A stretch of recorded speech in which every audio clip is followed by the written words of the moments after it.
Antibiotic herbs. The issues of antibiotics and antibiotic-resistant bacteria have gotten a lot of attention lately. The concern is that bacteria, having been exposed to antibiotics for so long, have developed a resistance to the antibiotics, creating superbugs.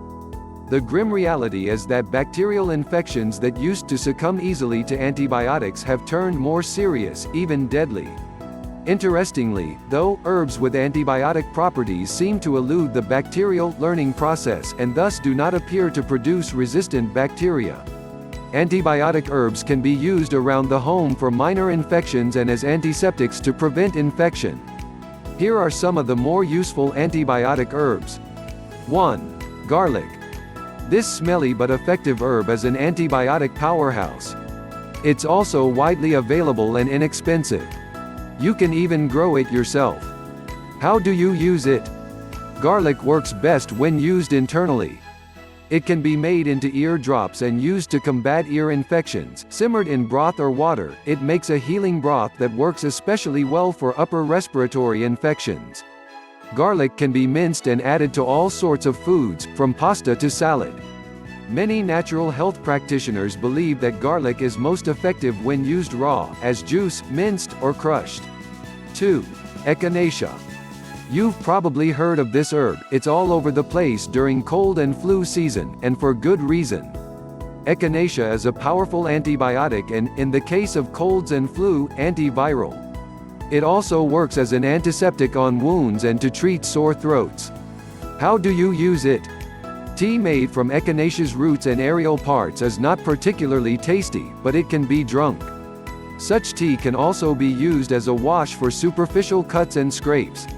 Echinacea tincture, diluted in warm water, makes a very good sore throat remedy. 3.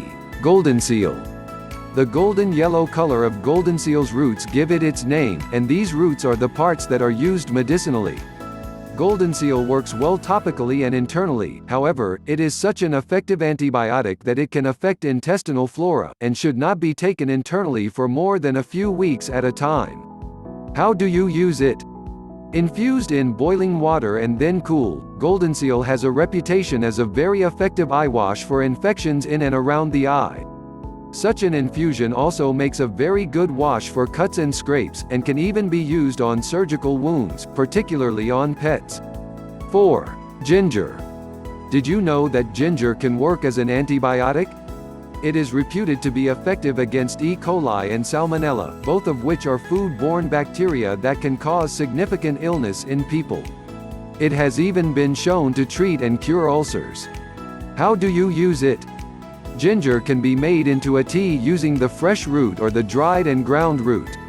The fresh root is inexpensive, and a decoction can easily be made by gently simmering ginger slices in water and drinking the result, sweetened with raw honey. You can also eat candied ginger to help treat ulcers and fight infection. Thank you so much for watching, and if you learned something from the video, it would be cool of you to share it, please. Also, please click the subscribe button so you don't miss the next video.